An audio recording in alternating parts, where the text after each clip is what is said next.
Hello cricket friends, நாளைக்கு CSK versus SRH இவங்க ரெண்டு பேருக்கு இடையான 46வது ஐபிஎல் மேட்ச் சென்னை சேப்பாக்கத்துல நடக்க போகுது. இன்னைக்கு நம்ம வீடியோக்குள்ள இந்த மேட்ச்ல சென்னையுடைய பிளேயிங் லெவன் எப்படி இருக்க போகுது, சென்னை அணியில என்னென்ன மாற்றங்கள் இருக்க போகுது, சென்னை அணி எஸ்ஆர்ஹெச் அணியை வீழ்த்த முடியுமா அப்படிங்கறத பத்தி தான் டீட்டெயிலா பார்க்க போறோம்.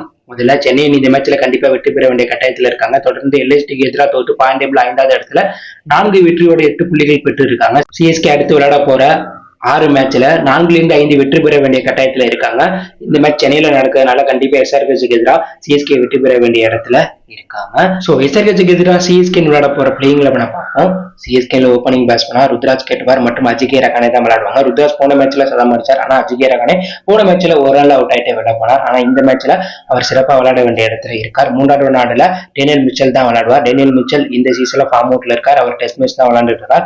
அவர்கிட்ட இந்த போட்டில பெருசா எதிர்பார்க்க முடியாது. ஆனா அவருக்கு பதிலா மொயின் அலி 3வது நாடுல இறக்கி விட்டா கண்டிப்பா மொயின் அலி சூப்பரா விளையாடுவார். ஏன்னா இதற்கு முன்பு அவர் எஸ்ஆர்ஹெச்சுக்கு எதிராக 90 ரன்களுக்கு மேலாம் 3வது நாடுல இறங்கி விளையாண்டிருக்கார். சென்னை சேப்பாக்கத்திலையும் எஸ்ஆர்ஹெச்சுக்கு எதிராக நல்ல ரெக்கார்ட் நம்ம மொயின் அலி வச்சிருக்காரு. இதனால அவர் இந்த டவுன்ல விளையாடுறது சிஎஸ்கே அணிக்கு நல்லது. அடுத்த நாடுல சிக்ஸர் தூபே விளையாடுவாங்க. இவர் தற்போது சூப்பரான ஃபார்ம்ல இருக்கார். அடுத்த நாடுல ஜடேஜா விளையாடுவாங்க. ஜடேஜாவை முன்னாடியே இறக்கி விடாம பினிஷிங்ல அவர் இறங்குறது அவருக்கும் நல்லது, சிஎஸ்கேக்கும் நல்லது.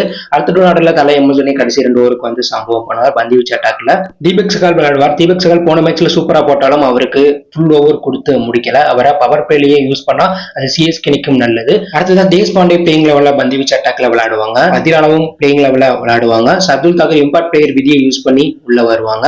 ஆனா போன மேட்ச்ல சொதப்பின முஸ்தபிசுர் ரஹ்மானுக்கு பதில சிஎஸ்கே அணி கார்னருக்கு பதில வாங்கியிருக்க ரிச்சர்ட் கிளேசன் விளையாட வாய்ப்பு இருக்கிறதா பார்க்கப்படுது. அவர் தற்போது சிஎஸ்கே கேம்ப்ல இணைஞ்சி வெறித்தனமான பயிற்சியில ஈடுபட்டு இருக்கார். முஸ்தபிசுர் ரஹ்மான் கடைசி 2 போட்டியில சொதப்பதனால இவர் அந்த இடத்துல விளையாட வாய்ப்பு இருக்கிறதா பார்க்கப்படுது. சோ இவர் உள்ள வந்து இவர் சிறந்த முறையில பந்து வீசினா கண்டிப்பா சிஎஸ்கே டெட் ஓவர் ஸ்ட்ராங் ஆகும். அது மட்டும் இல்லாம எஸ்ஆர்ஹெச் அணி 250 280 அதிரடியா விளையாடுறாங்க, அதையும் கட்டுப்படுத்தலாம்.